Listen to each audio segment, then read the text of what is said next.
So Joe breaks down prospects as well as anybody, which is why we love to have him on as much as we do. And there's obviously news out of the baseball world, but the Mariners world for sure this week as the new international signing classes put pen to paper over the last few days. For the Mariners, they've got an exciting class highlighted by Yorger Bautista, who is obviously the blue chip marquee name in this class. He was number 6 per MLB Pipeline on their personal rankings of where he fits within this class. And there's not that much information out there on him yet. And you've been on him for a long time, and you've been watching film on him for a long time for what's out there and talking about him, etc. So, for those who don't know yet, because I'm guessing it's a very small number of people that have a true breakdown on who this guy is, I'll just start with this. From your perspective, as a little bit of an overview, who is Yorger Bautista as a player?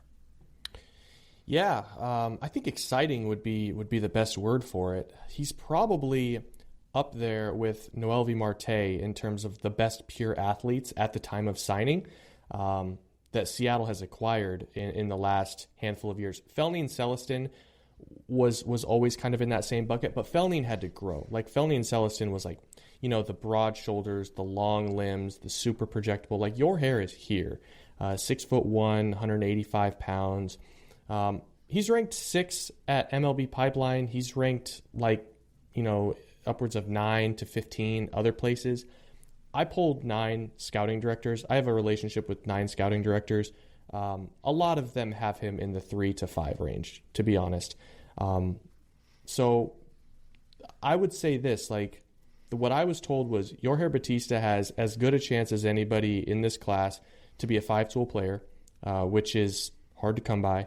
It's plus arm strength, it's center field profile, it's plus run times, it's plus bat speed.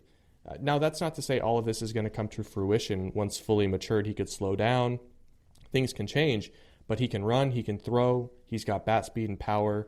And yeah, he can go get it in center field. I think the biggest question for Yorger Bautista over the last 18 months, at least as long as I've been following him, has been, is he going to hit? And that's the question with a lot of these international free agents. They're teenagers. On a regular day basis, they see 83 to 86 mile an hour fastballs. They don't see good breaking balls yet. And Yorger Bautista has always had a really noisy swing, very handsy, a lot of moving parts. And so, evaluators question whether or not all of those moving parts will allow him to hit better stuff. But I'll tell you, having watched his film over the last 18 months, it has calmed way down. I mean, he is really quieting his swing down at the plate. So I'm bullish, and I think he's the type of guy that if it clicks right away in the Dominican Summer League this year, I would be very, very excited because it means his skills are translating to professional ball, and that's always a good sign. I want to tap into your expertise for this. How does someone earn the nickname The Beast? I don't know. I know the story behind it. His teammates in Venezuela donned him the Beast when he was 12. And he's been the Beast since he was 12 or 13 years old. I mean, the Beast, it's hard to find many nicknames that rival the Beast. If it comes together for this guy and he ends up being a 25 stolen base, 25 homer center fielder at the big leagues, I could get behind the nickname The Beast, but those are big shoes to fill for sure. And then in terms of prospect value, how does he compare to the other top international signings of the past few years? You can go back to Julio, you mentioned Noelvi, Felny, etc., all of these guys. I mean, I would still comfortably put Felny at the top of the list at the time of signing.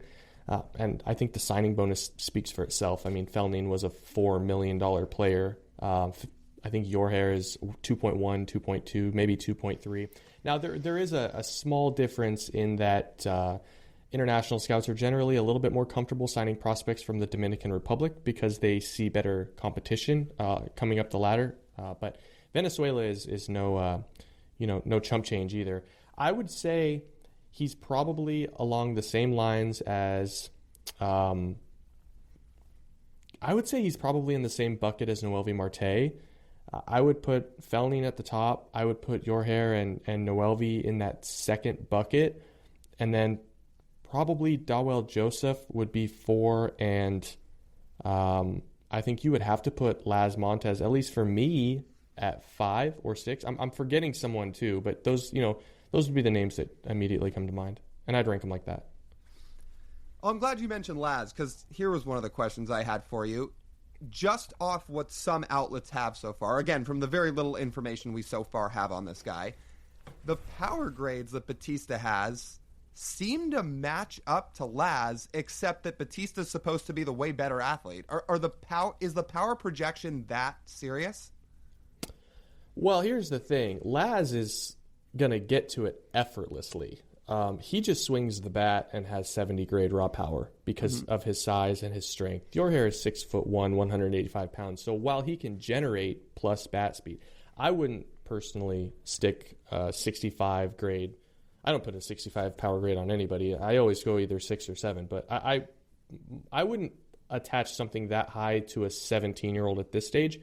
We'll see where it ends up. I mean, throwing a 65 power grade on a kid that's 6'1" at the age of 17 is suggesting that he's going to hit 32 to 35 homers as a pro playing center field, which I think is rich for that age for a player of that size. So he's certainly not the natural power hitter that Laz is, but even if he's 1 degree of separation away from Laz, he projects to be a considerably better hitter than Lazaro Montez if it comes together the way scouts want it to. So I think for a guy his size and for how twitchy he is, if you get 24 to 28 homers out of him in any given year, you're pumped. Yeah. And then the other side of that, before TJ gets his next question is whether or not he has Laz's power. It's very clear that he has power, and you just outlined that there. But do you believe, again, I know you said things can change over time, but sounds like you feel like he has a real shot to actually play center field? Depends. That's always the toughest question to ask. He's 6'1", 185 as a 17-year-old. I mean, Lyle, you're still in great shape. TJ, you're still in great shape. Like, I don't know what you guys look like at 17, but people get a lot bigger, especially as they train. I mean, listen, Felmy and Celestin looks huge right now. I mean, he looks very, very bulked up. And that's not to say he's not going to play shortstop, but the point is, players age differently. Their bodies change. And so if he ends up being 6'1", 205, he might slow down a little bit and he might profile better into right field. But, so it's almost impossible to say that right now. He has gotten faster. He has gotten more athletic from the time he was 15 to now. It's hard to know what he's going to look like at 22. Mm-hmm. Why does a prospect like Yorger Bautista sign, despite being rated higher, sign for a smaller signing bonus than the next guy on the list that we want to ask you about, Kendry Martinez? Couple of things. I mentioned the Dominican Republic thing.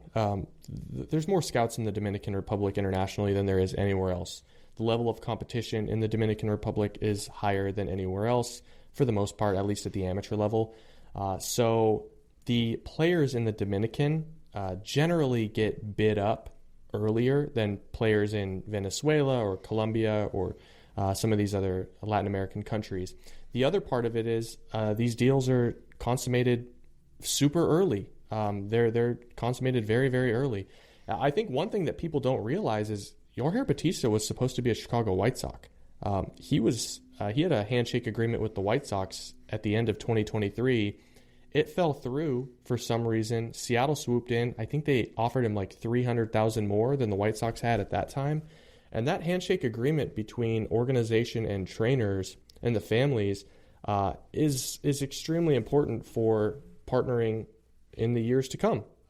If you renege a handshake agreement late in the status, late in the cycle, and the team doesn't have the money to make up those lost wages, it can crush the relationship between team and agent for a long time. So I think if you asked most teams, I think they would say Yorger Bautista was more of a $3 million player this year, a $3.1 million player, than he was a $2.2 or $2.3 million player. So, it's just one of those things where trainers don't want to ruin a relationship with a team that's, it's one of those like, don't bite the hand that feeds. This team is going to offer us $2.2 million. Let's not ruin the potential to sign other players with this organization seeking a bigger payday. last one I've got for you on the Beast, which is if he hits well in the DSL, like you talked about, could happen this year. What is a reasonable timeline we could see him in affiliated ball in Modesto? Because you would assume after the DSL he would spend some time in Arizona. Could it be sometime in late 2026? Yeah, the Mariners haven't rushed anybody. I mean, the year one has always been like the entire year is spent in the DSL, and a lot of that has to do with education, language, schooling. They want assimilation to the United States and to Major League Baseball, and so I wouldn't expect Yorger to spend even a day in the Arizona Complex League or Modesto in 2025. I would expect, depending on how things go, that he starts in the Arizona Complex League in 26. And it's not a foregone conclusion that he jumps right to Modesto if he proves just like totally overmatched, like he's totally overmatching the opposition. He could be in Modesto as early as middle of May or I guess early June in 2026. Yeah.